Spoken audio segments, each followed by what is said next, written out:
বাচ্চা মেয়েকে একটি শিক্ষকের দ্বারা আপনারা জেনে রাখবেন শুধু রেপ নয়, ব্রুটালি তাকে প্লেন ওয়াইজ টুকরো টুকরো করে কেটে লোড জমাতে ফেলে দেওয়া হলো।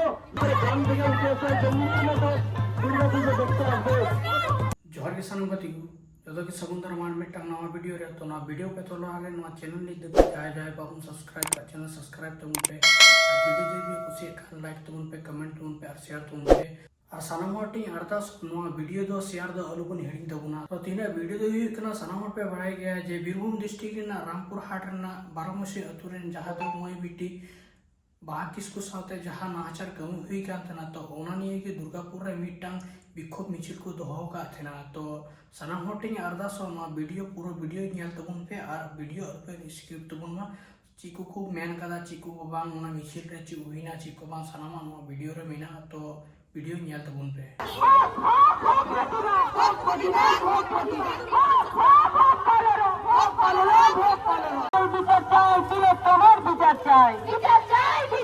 We want justice. Justice, justice. মাসি আরাধনা রাজ্যে আদিবাসীরা আজ লাঞ্ছিত কেন? জবাব দাও, জবাব দাও।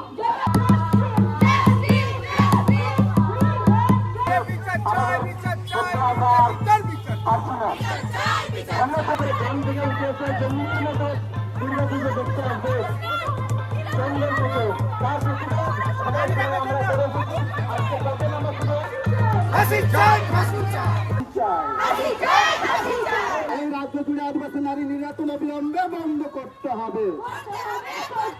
জবাব দাও, জবাব দাও।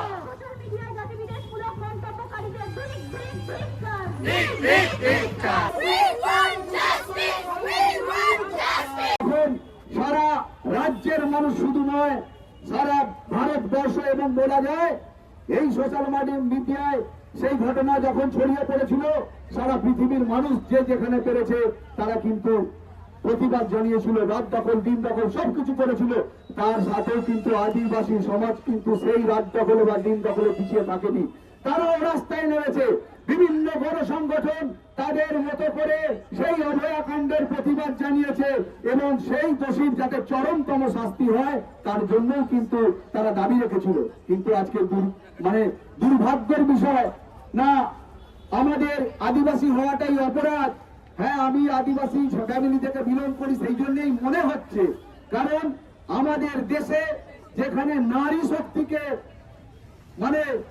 সুপার সোল ভগবান রূপে পুজো করা হয়, সেই সমাজেরই সে হোক না আদিবাসী সমাজের একটি বাচ্চা মেয়েকে একটি শিক্ষকের দ্বারা আপনারা জেনে রাখবেন শুধু রেপ নয়, ব্রুটালি তাকে প্লেন ওয়াইজ টুকরো টুকরো করে কেটে লোড জমাতে ফেলে দেওয়া হলো। শুধু তাই নয়, যিনি খুন করলেন একটু ভালো করে সার্চ করলে দেখবেন উনি কত ব্রিলিয়ান্ট স্টুডেন্ট। যাতে রক্ত না পাওয়া যায়, স্মেল না হয়, যাতে তার হাড়গোড় তাড়াতাড়ি গলে যায়, পচে যায়, তার জন্য উনি কেমিক্যাল দীর্ঘদিন ধরে জোগাড় করে রেখেছিলেন। তাহলে কি বলবো, আজকে একটু ছাত্রী যে আমাদের আদিবাসী সমাজ থেকে বিলং করে, যে শিক্ষককে সব থেকে বেশি বাড়ির লোকের পর বিশ্বাস করা যায়, গৃহ শিক্ষক বা স্কুলের শিক্ষক যারা আমাদের সমাজের অন্ধকার রাস্তা থেকে দূরে রাখেন, সেই জায়গায় তাকে খুন হতে হলো। বেশি কথা বলবো না, অনেক নম্বর আমাদের বিক্ষোভ মিছিলটা হয়েছে, আমাদের সিস্টাররা আমাদের দিদিরা এটা আজকে আহ্বান করেছিলেন, আমার তরফ থেকে আন্তরিকভাবে ধন্যবাদ জানাই। একটা কথা বারবার আমরাই বলি, যে সমাজের মহিলারা যত বেশি সচেতন সেই সমাজ তত বেশি কিন্তু এগিয়ে। আজকে ধন্যবাদ দিই তোমাদের, আজকে ধন্যবাদ দিই তোমাদের কলেজার যে তোমরা ডাক দিয়েছিলে, তোমরা এসেছো। যারা আসেনি আগামী দিন তাদের জন্য কিন্তু বিচার করবে।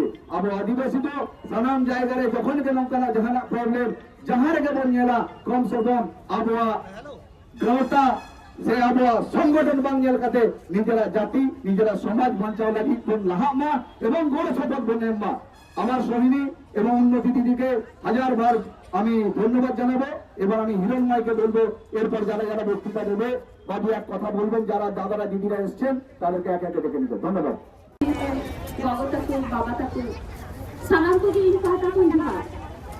নমস্কার, শুভ সন্ধ্যা। আজকে আমরা জড়ো হয়েছি খুব দুঃখজনক একটা ঘটনাকে সামনে নিয়ে। শুধু একটা ঘটনা নয়, অনেকগুলি ঘটনা পর্ব সাজানো রয়েছে, যার জন্য আমরা 2-3 দিনের মধ্যে এই সমাবেশটা অর্থাৎ এই মিছিলটা আমরা শুরু করেছিলাম। আজকে হয়তো অনেকে বলবে পুজোর দিনে এরা কেন করেছে, তারও একটা সলিড একটা কারণ রয়েছে যে পুজোর দিনে কেন আমরা একত্রিত হয়েছি। অনেকেই বলবে, সভ্য সমাজ তো বলবেই, কিন্তু সভ্য সমাজ জানে কি সভ্য সমাজ কিসব কথা বলে বেড়াচ্ছে? আমরা নাকি এই আদিবাসীরা যারা হচ্ছে মুর্মু, কিসকু, মান্ডি, এই সাঁওতাল পরিবারের, এরা নাকি জঙ্গল থেকে এসেছি। আমাদেরকে কি বলা হয়? আদিবাসী। মানেটা জানেন? আদিবাসী মানেটা, আদিবাসী মানে হচ্ছে যারা আদি থেকে আছে, আদি অনন্তকাল থেকে। যদি বলি আপনি কোথা থেকে এলেন, শুনতে ভাল লাগবে? ভাল লাগবে না। আমাদের বাড়িতে যারা অতিথি আসে, আমরা তাদেরকে ওরকম ভাবে অপমান করি না, আমরা তাদেরকে বরণ করে নিই আমাদের লোটা দিয়ে। যতদূর সম্ভব হয়তো মাংস ভাত আপনাদের মতো খাওয়াতে পারি না, কিন্তু দা মান্ডি আড়া থেকে আমাদের বাড়িতে আছে, আমরা সেই দা মান্ডি আড়া থেকে দিয়েই তাকে বরণ করে নিতে পারি। আর আপনারা আজকে কি বলছেন? আজকে বলছেন আদিবাসীরা জঙ্গল থেকে এসেছে, তারা জঙ্গলে ফিরে যান, কি করে বলতে পারছেন? এডুকেশনটা আপনি বাড়ান। আপনি দেখুন আপনার এডুকেশনটা কোথায় দাঁড়িয়ে আছে, আপনার মার্কসটা আপনি দেখুন, তারপরে আপনি চাকরির আশা করবেন। আপনি শুধু রাগ করবেন না যে একজন আদিবাসী চাকরি পেয়ে গেল, বাবারে আমার সব চলে গেল, আমার সব চলে গেল, আমার সব চলে গেল। না, আমি সেই 6%-এ দাঁড়িয়ে আছি, আমি কিন্তু 7%-এ যেতে পারিনি। আপনারা আমাকে যেতে দেবেন না, আমার যাবার ইচ্ছেটাও নেই, আমি যাব না। দয়া করে সংবিধানটা পড়বেন, দয়া করে সংবিধানটা জানার চেষ্টা করবেন, যা কিছু আইন কানুন বলার আগে আইনটা জানার চেষ্টা করবেন, তাহলে মনে হয় দেশটা এবং আমরা সবাই ভালো থাকবো। কিন্তু আপনারা সেটা চাইছেন না, চাইছেন না বলেই আজকে আমরা রাস্তায়। তাই আজকে সপ্তমীর দিন আমরা পুজো না দেখে আমরা রাস্তায় দাঁড়িয়ে আছি। আপনারা যান, নতুন নতুন শাড়ি পরে নতুন নতুন পুজো দেখে আসুন, নতুন নতুন রেস্টুরেন্টে খেয়ে আসুন। আমরা দামাগিটাই খাবো, আমাদের দামাগি আর আশিটাই ভালো, আমরা ওটা নিয়েই থাকতে চাই। আমরা আমাদেরকে ওটা নিয়েই বাঁচতে দিন, বাঁচতে দিন, বাঁচতে দিন। আর একটা কথা মনে রাখুন, যে মাস্টারমশাই, আপনাদের যদি মিনিমাম লজ্জা থাকে, যে মাস্টারমশাই এই কাজটা করেছেন, সেই মাস্টারমশাই লোকটাকে আপনাদের লোক না, আমাদের লোক, আমরা করেছি না, আপনারা করেছেন। নির্লজ্জ বেহায়া সব কে করেছে? বদমাস লোক কোথাকার, তথাকথিত শিক্ষিত সমাজের শিক্ষিত কীট, শিক্ষিত জানোয়ার। আমরা তো জঙ্গলের জানোয়ার, আর আপনারা শিক্ষিত কংক্রিটের জঙ্গলের জানোয়ার। আপনারা বিচার করুন নিজেদের দিক থেকে।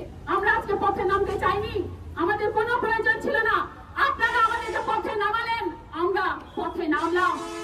জানি না বাচ্চাটিকে কতটুকু তার আত্মার শান্তি দিতে পারলাম, জানি না, চেষ্টা করলাম তার আত্মার শান্তি হোক, সে ভালো থাকুক, সে ভালো থাকুক, সে ভালো থাকুক। নমস্কার, জোহার। এখানে আগত সকলকেই ধন্যবাদ জানাচ্ছি। এই আয়োজনটি মধ্যে দিয়ে সবার উপস্থিত রয়েছে এবং সাথ রয়েছে, এটার জন্য অসংখ্য ধন্যবাদ। আমরা এখানে কেন এসেছি? দুটো কারণে এসেছি। দুটো কারণ কি আমরা তো সবাই জানি। রামপুরহাটে যে ছোট্ট বোনটির সাথে যেরকম নির্মম ভাবে হত্যা করা হয়েছে, অত্যাচার করা হয়েছে, কতটা কষ্ট করে ওকে মারা হয়েছে, এটা আমরা সবাই এখনো জানতে পেরে গেছি। আর একটা কারণ কি, এই যে সোশ্যাল মিডিয়াতে আমরা আদিবাসী বলে আমাদেরকে এত কুরুচিকর মন্তব্য শুনতে হয়। আমরা কোন মানব সমাজে জন্ম করছি, কোন মানব সমাজে বাস করছি, কতটা ওরা উচ্চশিক্ষিত যে ওরা এরকম করে বলছে? আচ্ছা, ওরা যদি এতই উচ্চশিক্ষিত হয়, তাহলে তাদের মধ্যে থেকেই এই ধর্ষণটা কেন বেরোচ্ছে? কোশ্চেন আসছে, আপনারা যদি এতই উচ্চশিক্ষিত হন, তাহলে আপনারা এইরকম বাজে কাজগুলো করতে পারতেন না। আমরা নাকি আদিবাসী, তাই জন্য আমরা কলকাতার মতো বড় বড় শহরে আমরা ঠাকুর দেখতে যেতে পারি না। ঠিক আছে, আমার দরকার নেই ঠাকুর দেখার, আমার দরকার নেই পুজো দেখার, আমার দরকার নেই। আমরা জঙ্গলে বাস করি বলে আমাদের নাকি বড় বড় শহরে আসার কোনো যোগ্যতা নেই, তাই এটাই আপনাদের উচ্চ শিক্ষিতা, এটাই আমরা কখনোই মানি না।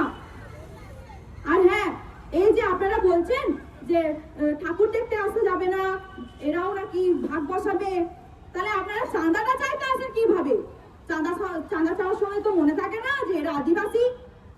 আবার যখন সেই জাল সার্টিফিকেট বানানো হয় তখন তো মনে হয় না যে এরা নিচু জাতি? আপনারাও তো ওই ক্যাটাগরিতেই চলে আসছেন, আপনারাই তো এইসব করছেন। তাহলে কোথা থেকে আমরা বলবো আপনারা উচ্চ শিক্ষিত? কোথা থেকে বলবো?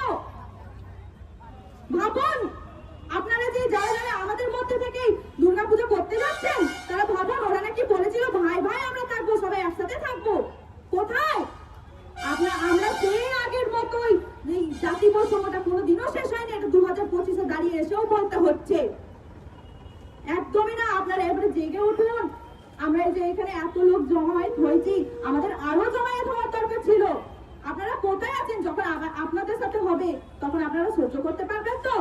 আর আরজি করার বেলায় আমরা সবার সাথে ছিলাম, আমাদের আদিবাসী ভাই বোন প্রত্যেকটার সাথে ছিলাম। এখন তারা কোথায়?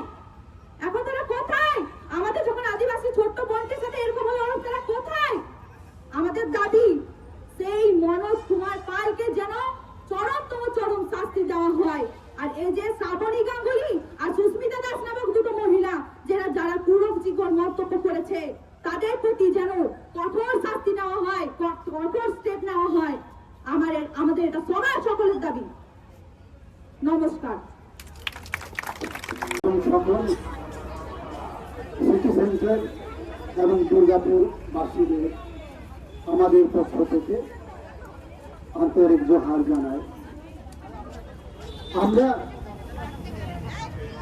কিছুক্ষণের মধ্যে বা কিছুক্ষণের জন্য আজ এই শারদীয় উৎসবের মতো সময়েও আমরা পথ অধিকার করতে বাধ্য হয়েছি কাদের জন্য? সেই প্রশ্নের উত্তর আপনারা নিজেরাই দেখে নেবেন, বুঝে নেবেন, বুকে হাত দিয়ে একটু দেখে নেবেন। আমরা আজকের দিনের মতো আপনাদের হয়তো একটু অসুবিধা তৈরি করে ফেলেছি, তাতে আমরা দুঃখিত। কিন্তু মনে রাখবেন, এই যে আজকের মতো দিনেও আমরা এই বিক্ষোভ মিছিল বা পথ অধিকার করতে বাধ্য হলাম, এই বাধ্যতার মূলে কারা আছে তারা আপনারা অবশ্যই দেখে নেবেন। যে একটা নির্মম ঘটনা ঘটেছে রামপুরহাটে ক্লাস 7-এর একটি ছাত্রীর উপর, যাকে আমরা শিক্ষিকাদের আমরা দ্বিতীয় গার্জেন বলে আমরা তকমা দিয়েছি বা জানি বা এই সমাজে পরিচিত আছে।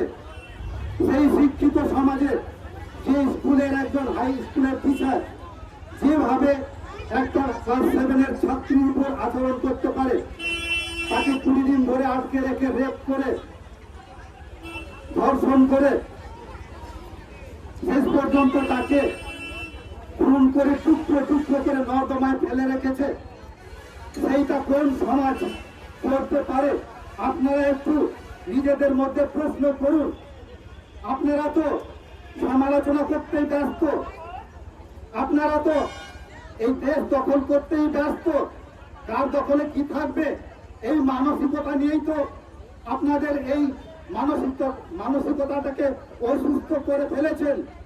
সেই অসুস্থ মানসিকতাটাকে আপনারা আদিবাসী সমাজের কাছে সুস্থতা করে তোলার জন্য শিক্ষা নিন। আমরা জানি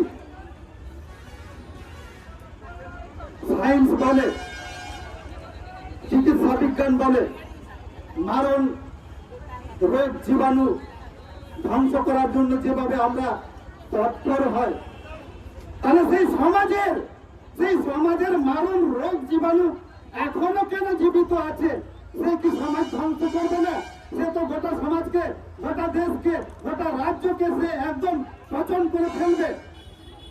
তাই সেই আইন নামক চিকিৎসক আপনারা ভাবুন সে কিভাবে এখনো ওইভাবে থাকতে পারে, তার চিন্তা ভাবনা করুন।